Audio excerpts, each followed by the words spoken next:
जय हिंद दोस्तों, स्वागत है आप सभी का आपके अपने YouTube channel JS topic study में। तो दोस्तों आज की इस वीडियो में हम पाइथागोरस प्रमेय को बहुत ही सिंपल तरीके से समझने वाले हैं, क्योंकि बहुत सारे स्टूडेंट्स कुछ समय से हमें कमेंट कर रहे थे कि सर पाइथागोरस प्रमेय को आप समझा दीजिए। और जो पाइथागोरस प्रमेय है वो कक्षा 7, कक्षा 8, कक्षा 9, कक्षा 10 चार क्लासों में काम आता है और चारों में ही इसकी पूछे जाने की संभावना होती है। तो अगर आप इन क्लास में पढ़ते हैं तो इस वीडियो को पूरा एंड तक देख लीजिए, बहुत अच्छे से समझ में आ जाएगा, ये मेरा दावा है। तो चलिए शुरू करते हैं।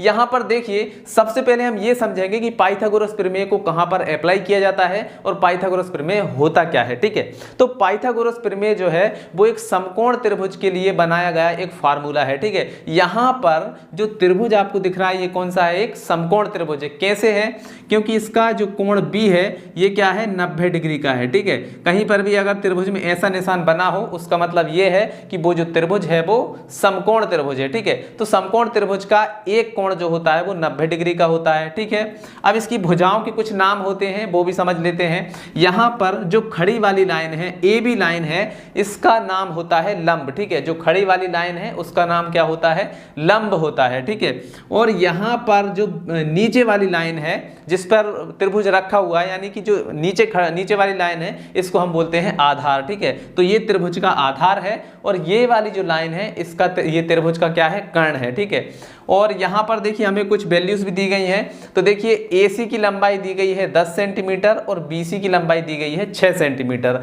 और हमें निकालना है यहां पर AB की लंबाई। ठीक है, तो जहां पर भी आपको त्रिभुज की दो भुजाओं की लंबाई दी गई हो वहां पर हम पाइथागोरस प्रमेय को लगा सकते हैं। ठीक है, अब पाइथागोरस प्रमेय क्या है इसको समझ लीजिए।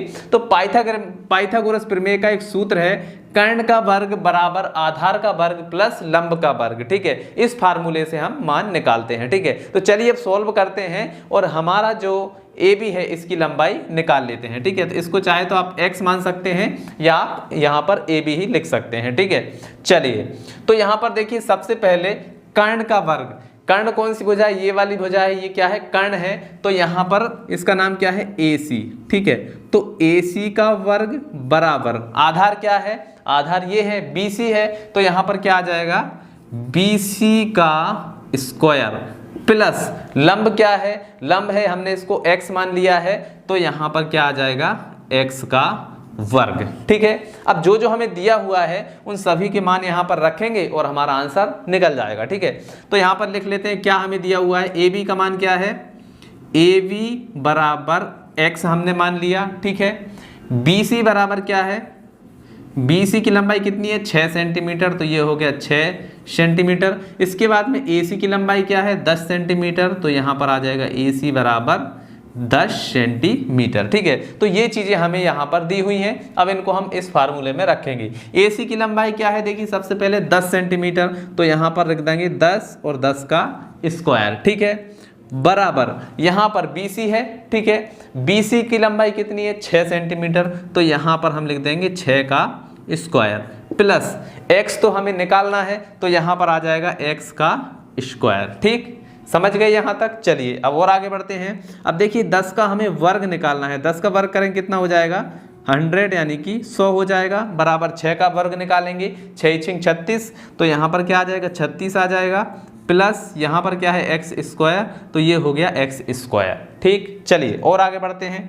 अब देखिए x को एक तरफ रहने देते हैं, बाकी संख्या को इस तरफ ले आते हैं। ठीक है, तो यहाँ पर 100 और ये 36 जो है वो प्लस का है, इस तरफ आकर क्या का हो जाएगा, माइनस का, तो यहाँ पर माइनस का 36 आ जाएगा और बराबर में यहाँ पर क्या है, x है। ठीक है, अब हमें 100 में से 36 को घटा देना है, तो देखिए 10 में से 6 जाएंगे तो 4 बचेंगे। ठीक है, 9 में से 3 जाएंगे तो 6 बचेंगे। ठीक है, और यहाँ क्या बचा है, 64। ठीक है, और x स्क्वायर, यहाँ पर x स्क्वायर है। ठीक है, तो यहाँ पर देखिए x स्क्वायर की वैल्यू हमें पता चल गई कि x स्क्वायर बराबर कितना है, 64 है। ठीक है, तो इस पे हम रूट लगा देते हैं, यहाँ पर रूट लगेगा रूट 64, और यहाँ से देखिए जहाँ से यदि हम वर्ग को हटाएंगे तो यहाँ पर रूट आ जाएगा, तो यहाँ पर x बराबर आ गया रूट 64। ठीक है, अब रूट 64 जो है मतलब 64 का वर्गमूल हमें निकालना है, वर्गमूल, क्योंकि यहाँ पर रूट है, रूट से बाहर निकालेंगे तो वर्गमूल निकालना पड़ेगा।